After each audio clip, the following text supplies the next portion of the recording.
Oh,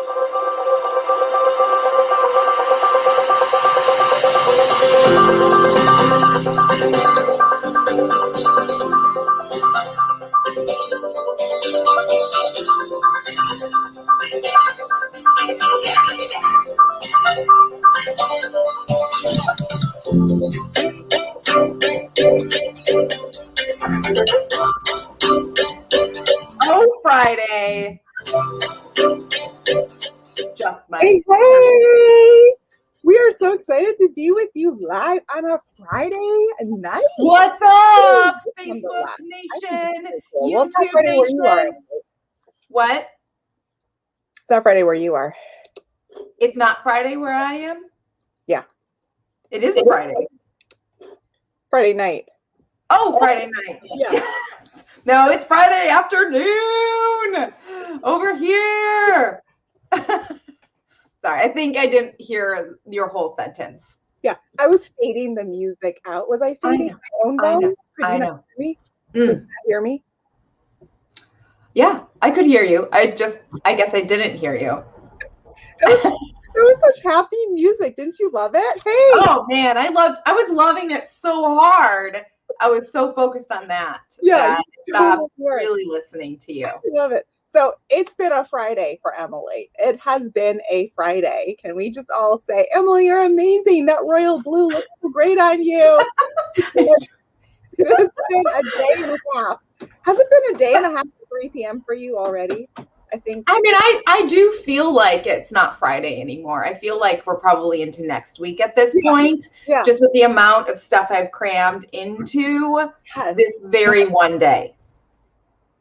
My daughter wants to know if she can have bananas. No. I want to know, do you guys feel the same way? I mean, I'm somebody that thrives on stuff to do. I'm somebody that thrives with busyness. So even though I always try to like simplify and consolidate my life, I tend to then really, I don't want to say I say yes to too many things because I am getting so much better at that and not saying yes and overcommitting. But then I drive more busyness into my life, like through my business, and I intentionally bring it onto my plate because what I discovered about myself is I really enjoy it.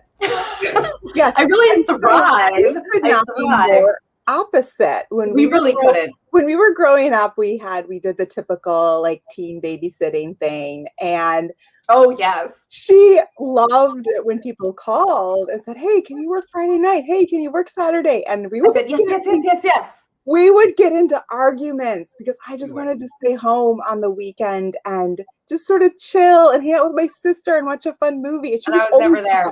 Always working. I was like, oh, I was just like the song, never there, never, ever, ever, ever there. Ba-da-da-da-da-da. Exactly. So who else is like Emily? Are you always taking more jobs, more piling on the fun and the stuff, or are you like me and you're like, can it just please be Saturday? Can I just sit on the sofa and do nothing? I will say that as I've aged in life, I do enjoy a quiet evening at home, and then especially because of COVID, right? You get really used to quiet evenings at home. So now when I do have things to do and go out, I'm like, oh, is this what we do now? This is weird. I do enjoy my downtime more and more. I think that happens with maturity in general. Yes, maturity, definitely. Yes. So welcome. If you're on, let us know. Say hello. We always want to say hello. This is an odd time for us to go live Friday afternoon at 3 o'clock. That's my husband. Mm-hmm. You're talking to the whole world? Yes, we are. Yes. Say hi. Say hey, babe. Hi, babe. Maybe we should just interview Andrew. He's making a cameo like Matthew McConaughey or something right now. I don't know. I don't know what he's up to. All right. Nope, never mind. I did not mean to interrupt. Okay. Oh my gosh. So I got Tula this. Yes, Tula. People need to see Tula. Okay. I got Tula. We get going on the good stuff. We do have some good stuff for you guys today. I mean, you can hang out and watch us banter and have husbands randomly interject their thoughts and feelings or whatever. You can keep watching my daughter ask for more bananas. I don't really care. You can be here. We do have a point today. We do have a topic. We actually do. So Tula loves these little like duck treats. They're like these long tubes.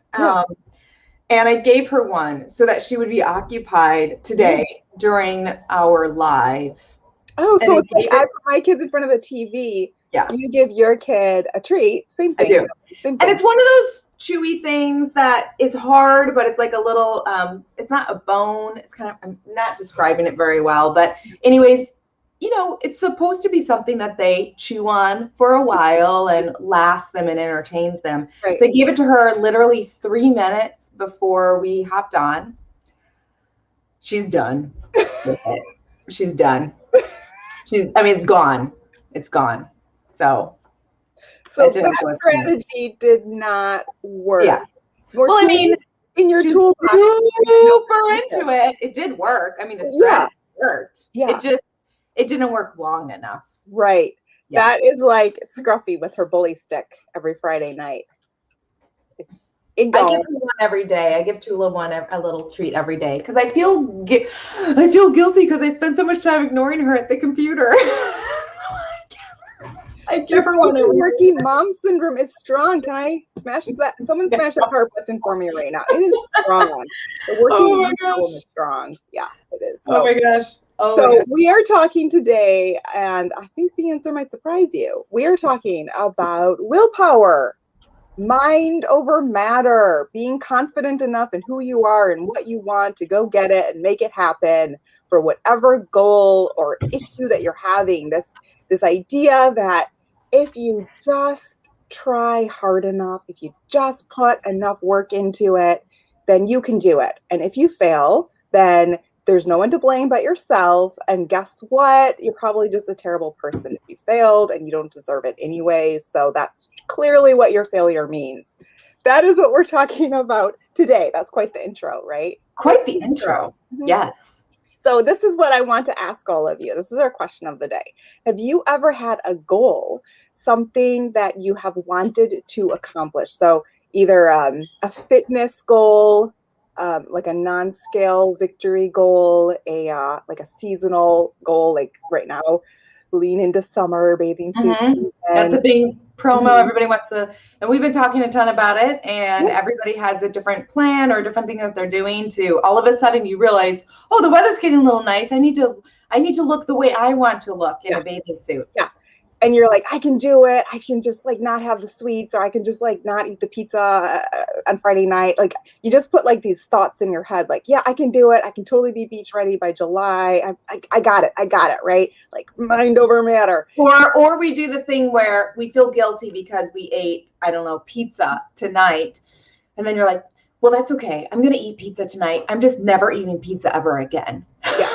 Yeah. It's very like it's all or nothing. Yeah, it's all or nothing, super extreme. Yeah. And it's all very in the moment because like right now you can commit to that. But 3 days from now, you're like, what was I thinking when I said that? So you have that goal, okay? People have that goal. Or maybe this one might be a little more familiar to you. You want to quit a habit. There is something in life that's holding you back. Is that really loud? Do you hear that? It's really loud. Yeah, super loud. Mm-hmm. Let me close my window. So maybe you have a smoking, for example. Smoking is a huge one for a lot of people. Drinking can be a huge goal that some people have. I want to quit drinking. I want to quit smoking. I want to quit whatever this massive thing is in my way that I see as a problem that I have to jump over, that I have to get across. And I was over there and I was listening, and it sounded like you were saying drinking is quite a goal. I was like, yeah, it is. Let's talk about college, shall we? I know that's not what you meant, and then you continued to elaborate. Thanks for bringing the fun, Emily. I love it. Oh, cheers. You're matching your shirt. I'm matching mine. Oh, my word. Look at us. Uh-huh. Hello.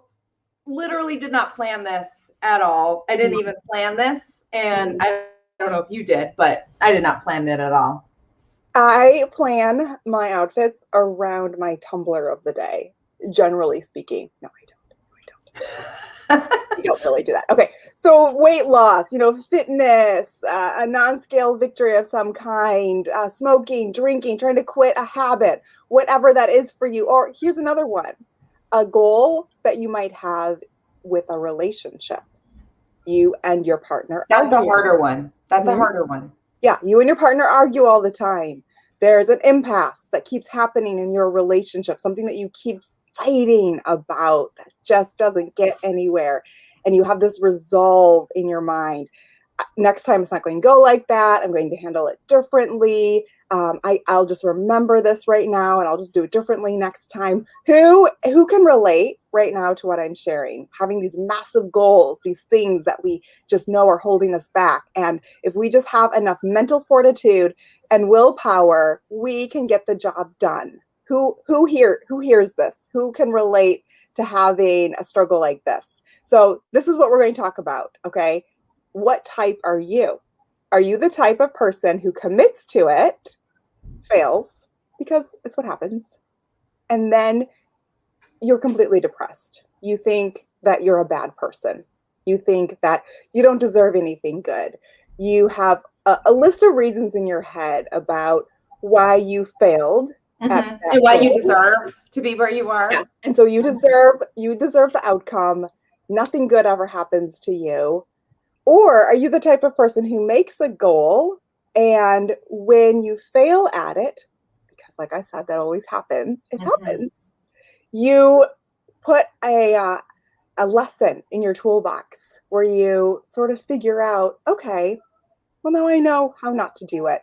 Now I know how to change some things up. There's two types of people in the world, the first type or the second type. And I'm here to tell you right now that having enough willpower and having a super strong mindset about I can do it is not enough. It's not enough. It's not enough. Nope. It's not enough. Just like resisting that cheesecake and saying, I don't eat cheesecake. I don't need that is not enough. It's not enough. So I'm going to share a story with you about a gentleman that we'll call Tom. And you might find this relatable. Is it Andy? No, it's not Andy. What is that noise in the background? It's my husband's cell phone. Oh, good. Yeah. Mm-hmm. Is this story about him? No, it's not about him. Oh. It's actually a story about somebody who it will remain nameless because it's somebody that we work with, but we're calling them Tom. Okay. Okay. So this person had a high school reunion coming up. And he knew his ex-girlfriend would be there and some friends. And in high school days, he was super fit and, high school football player, right? But now he's in his 40s and he's a little punchy and not quite having that physique. Punchy? Yes. Not having the physique. That's what I said. Not having the physique that people would expect to see. And so he had some people to impress, okay? So he was like, you know what? I have 3 months between now and then. There is no excuses. There is no reason why I can't go to the gym every day. There's no reason why I can't just cut back on what I eat and only eat salad. There's no reason why I can't just get it done because oh my gosh, I've heard that a million times. I'll just eat salad. Yes. Sure. Yeah. I am a man and I can do it. I can handle it, right? No, you can't. Right. So this is what happened. The inevitableness of this situation is what happened. He was out to eat and he was like, okay, I'm not ordering dessert. I'm only ordering a soup and salad. I'll starve myself for 3 months. It's fine. I can do it. Mind over matter. Well, he couldn't resist when he was out to eat. He couldn't resist. His friends ordered some French fries. Somebody ordered dessert. Okay, just this once. Just a couple fries. Then he'd go home. He would beat himself up mentally. I'm a failure. And then he would overcompensate probably the next day and not eat breakfast. Exactly. And then he'd be ravishing by dinner time and eat a whole bag of potato chips. And then the cycle would start again. And I can do it. I just wasn't strong enough. I just didn't have enough willpower. When I go out to eat again on Sunday night with my friends, I really am just going to order a salad this time. You watch me. I really am. And again, the cycle continued where he just couldn't make it happen.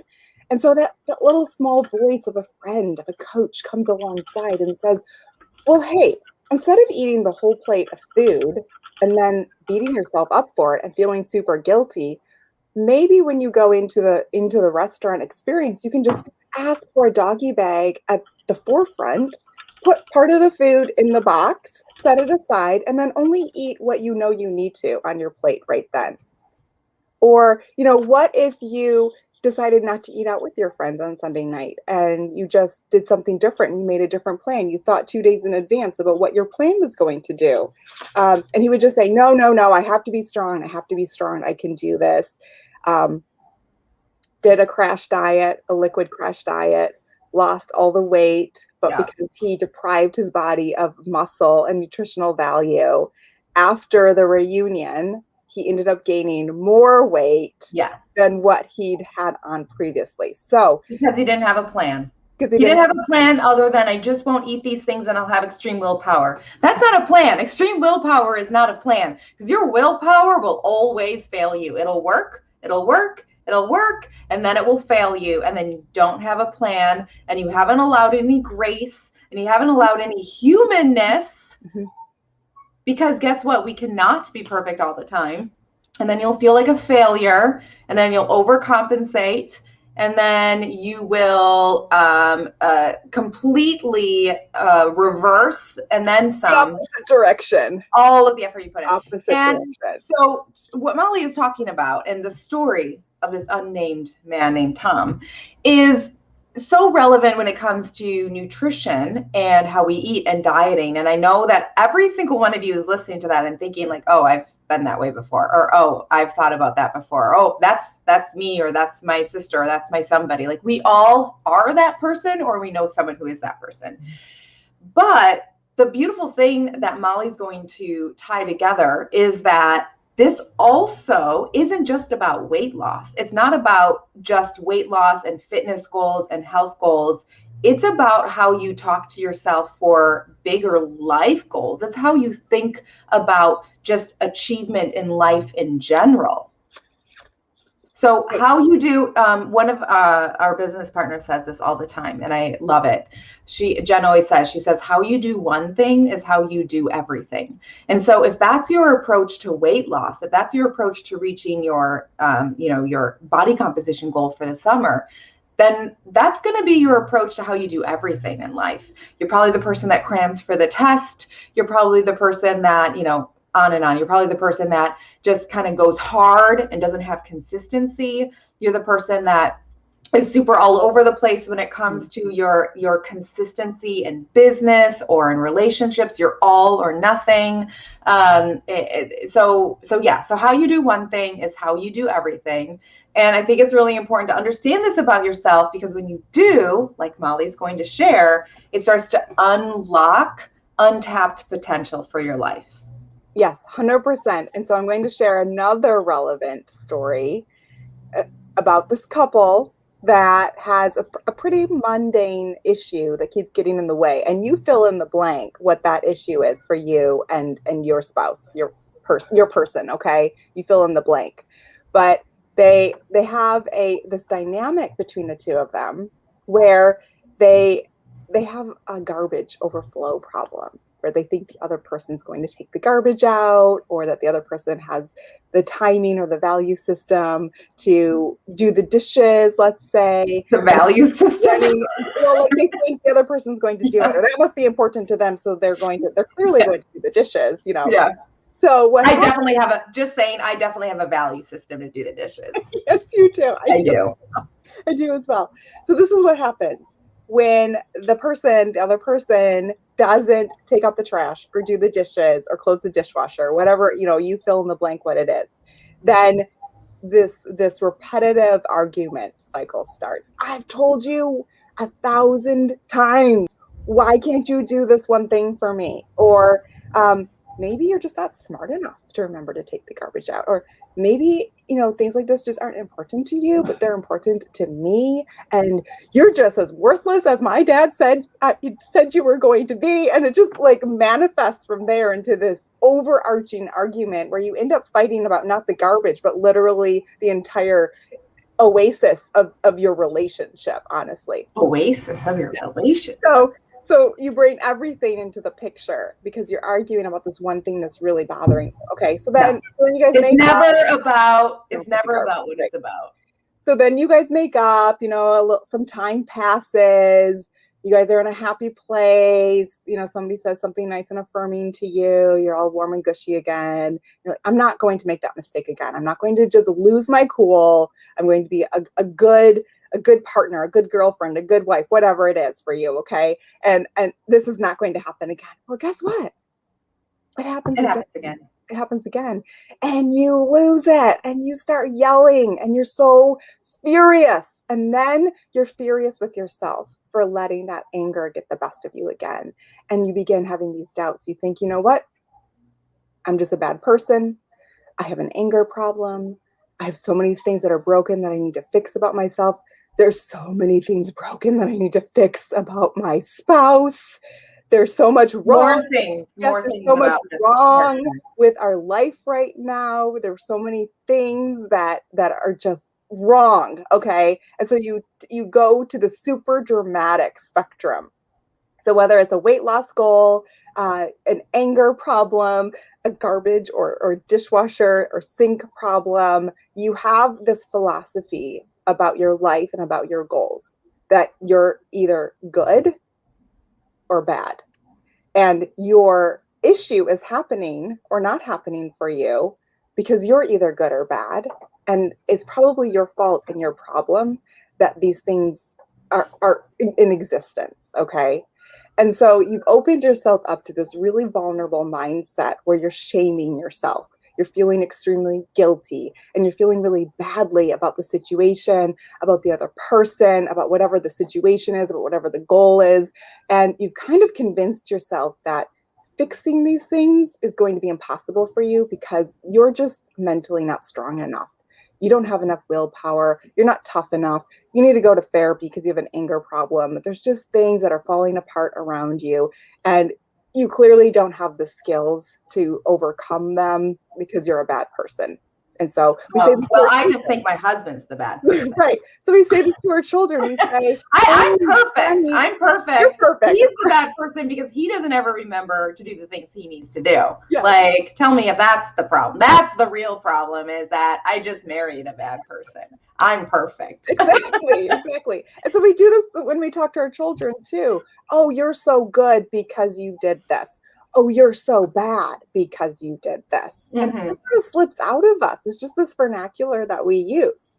So this is the trap that we're falling into. We, first of all, are making the mistake that somehow inherent within us is this a massive amount of willpower that if we just somehow dig deep enough and find it, we can do anything. And we just haven't found it yet. We haven't locked into it yet. Or somebody else got a larger dose of it when they were born than we did, which is why they can conquer their goals or they can have a great relationship and we can't. And so, it's an excuse almost in a way that we just don't have enough willpower. So that's the first trap that we fall into. Secondly, we're blaming the situation. So it's not that it's not a doable task. It's that it just isn't for us, or I guess it's just not my story. That's not my life. I guess I just can't make that happen. That's not my thing. Simply because we don't want to accept the situation as being something within the realm of possibility that we could truly fix. And here's the toolbox. Fixing stuff is hard work. Here's the toolbox for you. You think about it like this. I've learned my lesson. I'll never make that mistake again. You're labeling it as a mistake. You're thinking that because you failed at it, it's a mistake. Well, it's not a mistake. You're not bad. And you didn't make a mistake. Guess what? We're all humans. We all have vulnerabilities. We all have bad moments. We all have in and out bad relationships. We all have goals that we're in the middle of trying to achieve one way or another. It's not that the goal is too hard for you. It's not that you're bad or they're bad or that something isn't achievable for you, but it is for other people. It's that you're looking at it wrong. It has nothing to do with willpower. It has everything to do with how you're looking at it. Give me a heart, smash that heart button if you want to hear the honest truth that will unlock the potential for how you can look at things moving forward so that you don't have to keep blaming your willpower or your mindset on failure. Smash that heart button. Smash it. I want to see it. Let me just let that sink in for a minute. Emily, did you have anything you wanted to say before I continue? You look so shocked. I'm sorry. You're live with us, so I didn't mean to put you on the spot there. I was reading Lisa's amazing comments about willpower during Easter. And guys, I am just here for the party today. She's here to look pretty. Just here for the party today. So Molly, you just keep bringing that knowledge, and I'm just trying to keep up over here. I'm just trying to keep up. Okay. So you keeping the good person idea of doing good, having good behavior, doing better at whatever that goal is, having the salad, not engaging in that argument. You keeping that good person thought in the forefront of your mind eliminates your brain's ability to compensate or strategize for future events when things don't go so perfectly, or when you're just too tired, or when somebody says something that's really hurtful or negative to you.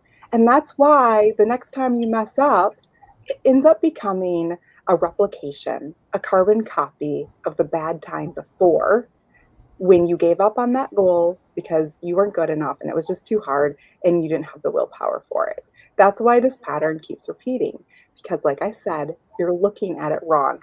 Here's how you can look at it. I'm ready to write notes to put it in a banner on the screen. Accept that there's going to be setbacks and that every time isn't going to be perfect. You will mess up on your diet. You will get into an argument. And I really prefer to not even use the term diet, to be perfectly honest. Exactly. Yes. Right. I was using that vernacular because a lot of people can relate to it. But Emily and I, with what we do at Be Better Together, we do not encourage you to even own a scale, honestly. Yeah. We would never put you on a diet. That is not what we're about. But when you have a goal and you have something that you're looking at in that context, here's a way for you to look at it. When I said before that you're looking at it wrong, you need to realize that you're human. You're vulnerable. You're not perfect. We're not in a Marvel movie, and you're not one of the superheroes. And there is no amount of willpower and enough in the world for you to literally encounter every situation that you're going to be in, to be strong enough, okay, to not have a setback. So when you tell yourself, when I mess up, when I make a mistake, when I flare into a rage about something, when I order French fries instead of salad, did that just come out of my mouth? I'm sorry, waiter. Did I say French fries? I totally meant a salad. When those moments happen to you, acknowledge that that's normal and that's totally fine. And what you're going to do when you look at that situation is, how can I think about this differently? Okay, so when I went to that restaurant and accidentally ordered French fries, what can I do next Sunday when I hang out with my friends? How can I strategize this? How can I think about this differently so that I have a whole week to sort of prepare for it? What if I allowed myself one cheat day every week and I didn't beat myself up about it? And I don't even call them cheat days. Okay, Emily's just stripping away all my language over here. No, because that feeds the mindset that you're cheating. 100%. Because you're on a diet and now you have to cheat. So really what Molly's talking about doesn't pertain only to dieting, guys. Or dieting, right? It doesn't pertain only to that, but that is such a common thing that people have goals about. But when you put that language in your head, it starts to apply to everything in life. And it starts to be how you think about everything in life. And you start to punish or reward yourself based on those parameters. So if you're in a diet mindset and then you have a cheat day, it's the same way for other things in life, whether you're rewarding yourself or punishing yourself for your actions, for your behaviors, for your business goals, for your personal goals. It covers across the board and applies to everything we do in life, because how we do one thing is how we do everything. We do everything, yes. So the person who is open to the possibility that life presents, that you can actually achieve anything, doesn't think about it as a willpower thing. They actually think about it like this: I know a setback will happen. I'm not going to beat myself up about it. Instead, I'm going to ask myself, what can I learn from this? How can I think about this differently for next time to better prepare? What little tool can I put in my toolbox to help me? Do you hear me typing? Yes, I can. To help me achieve this differently next week or tomorrow. I haven't failed at anything today. Instead, I've learned something. I've learned something about myself, about the situation, and the person that I am, that is only going to help me moving forward to understand myself and my goal and situation a little bit better. So you're not bad and you didn't mess up. You just learned something. And it's really valuable when you look at it that way. And when you're talking about anger, having a flare-up of anger, having that miscommunication with your spouse, instead of retreating to the bedroom and saying, he's a bad person, or I'm a bad person, or our relationship is bad, instead, why don't you ask yourself, okay, this keeps happening, and it's going to keep happening because I'm just going to keep getting angry about this. So I need to ask myself, what is it that's really bothering me? And how could I say it differently to him next time? I'll share in a way that he would actually hear me. So instead of immediately arguing and fighting and blaming and getting all worked up about it, what if I just said to him, I don't really feel like you appreciate me when you forget to do the dishes. That's just how that makes me feel. Okay, you go. What are your thoughts on that? Like, what if I just approached it that way and I looked at it as a learning experience for us to talk through? You're on, Emily. Yeah, well, what I was going to say is exactly that. So I never thought I was a bad person. So I never felt like I was bad. I felt like Ryan was bad. Ryan is the bad one. Yes. I'm the perfect one, and he just never remembers to do anything. Yes. And it comes down to priorities. It comes down to what you prioritize in life. And my priorities were in a different order than his priorities. It's not that his priorities weren't to put away his dishes and to clean up the kitchen when he was done eating, or empty the dishwasher, or whatever it was. It's just that they weren't on the same timeline as mine. And so what I would do is I would, I close up. So I don't like yell or get angry, but I just do the work, and then I get super quiet and I get super mad, and then I just shut him out, and then I stop talking. Again, I don't feel bad about that at all. I just feel like he needs to learn a lesson. Okay. So that's a healthy way of thinking, by the way. Yes. It's not healthy. And so what I learned to do is, to Molly's point is, as we grew in our relationship and grew in communication, what I've learned to do is exactly what Molly said, is instead of just doing it and being frustrated and being angry, acknowledging, hey, Ryan, I feel like I'm the one who does all of the household stuff when I have free time. And when you have free time, you sit and watch videos about cryptocurrency. And that's how I feel. And I was like, I know that sitting and watching videos about cryptocurrency isn't technically a waste of time, because you're learning. And it's not like you're just watching aimless TV. But that's how I feel. And what came from that is when I said that's how I feel, instead of just getting mad, frustrated, and doing it, he on his own volunteers to say, would you like me to do the dishes right now? Would that make you feel better? Yes. That's exactly what I want you to do right now. And then he comes up with the idea on his own because he's not trying to contribute. His priority list is just different than mine in the order of events for the day. It doesn't stress him out to have dishes in the sink, whereas it stresses me out. And so when you learn those tools to communicate what you're feeling, and then the other person can respond to the emotion and not to being treated poorly, then that opens up a conversation, and that opens up an actual ability to connect instead of just being mad and convincing and yelling. Mm-hmm. Yes. Brilliant example right there of real life, hashtag real life. Yes. And then hashtag literally happened. And then regardless of the other person's response in the scenario, because we can't control other people or their response, right? We are still learning about ourselves and our own responses and fine-tuning it. So, okay, I said that, I did that. That didn't go so well. They didn't receive that very well. I guess that's not how I'm going to handle it next time or tomorrow. I just learned that lesson right now.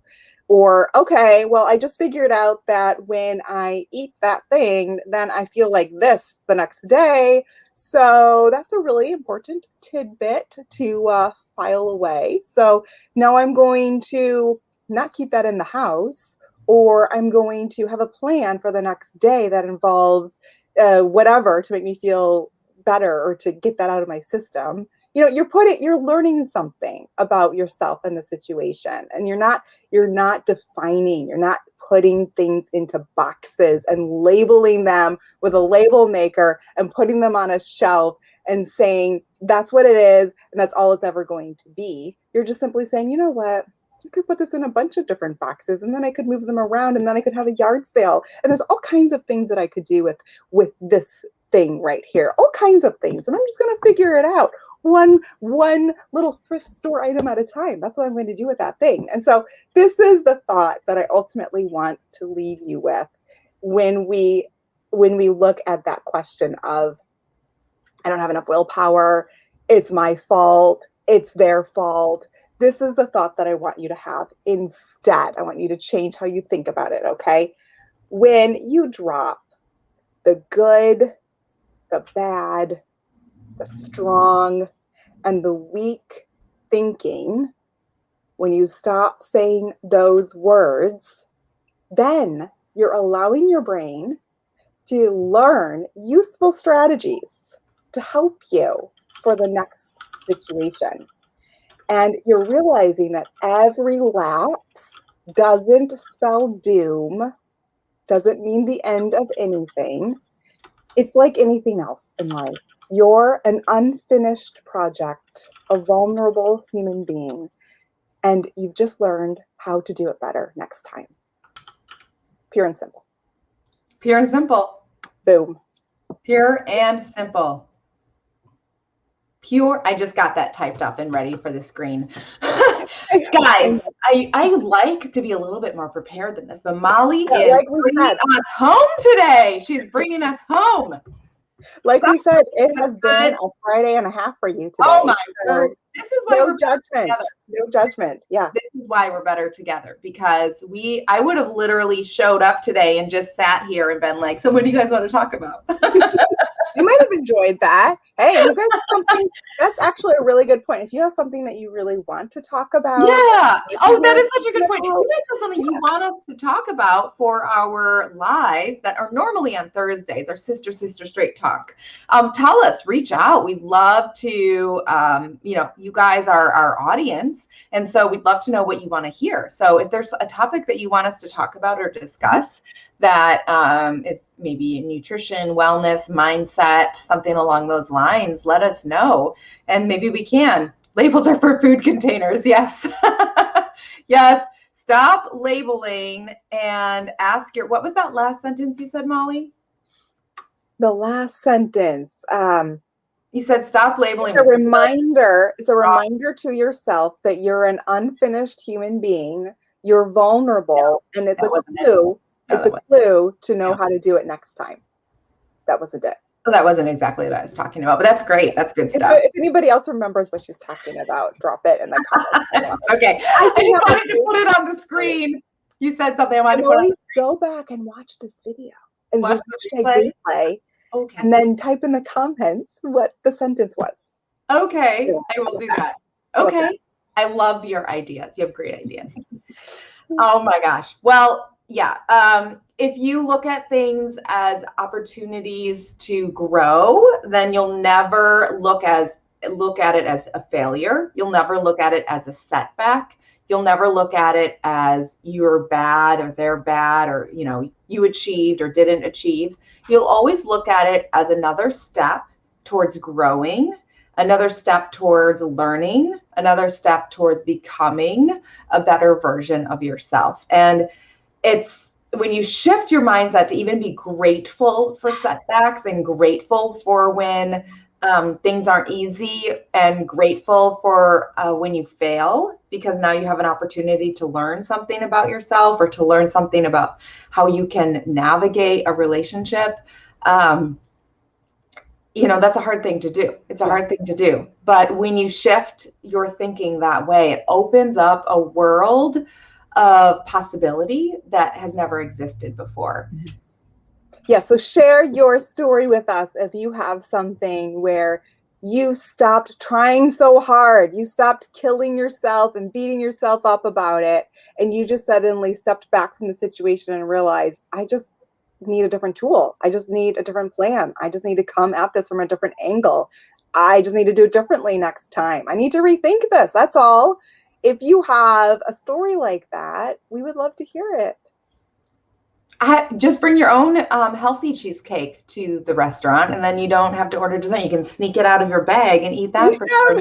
We have some great healthy cheesecake recipes, by the way, guys. If you're not part of our little private support page, we have some amazing, delicious, very healthy cheesecake recipes. So you can just put that in a little cooler bag, bring it with you to the restaurant, and take it out for dessert. Or just keep it in your car and know that it's there for as soon as the dinner is over. That's planning. That's planning. Or keep it at home in the fridge and know it's there when you get Or just eat it like in the parking lot. Or car food. Car food works too. No, that reminded me, we have an aunt who did that when we were growing up. When we would go out to eat, she would bring her own. We did?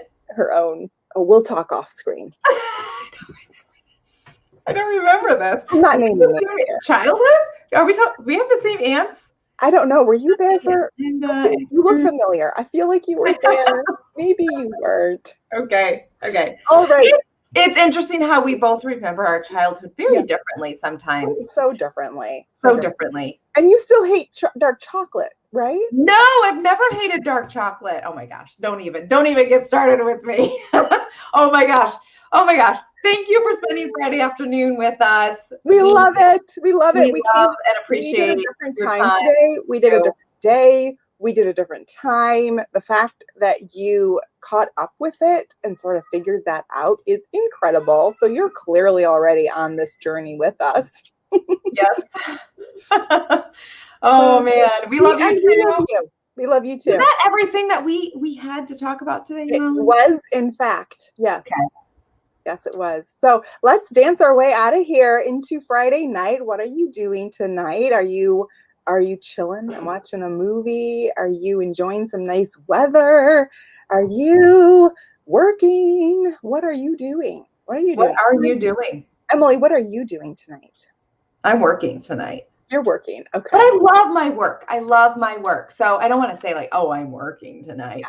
I want to say that I'm working. I have the opportunity to work for myself, to build my future, to build my business, to our business, to not work for someone else and to live life on my own terms. And I honestly don't mind working a little harder tonight so that I can party a little harder later. Well, oh yes, because a little birdie reminded you. Yes, someone in fact did remind you. Mm-hmm. And not a good reaction. Oh dear. Okay, I will be. Okay, talking about.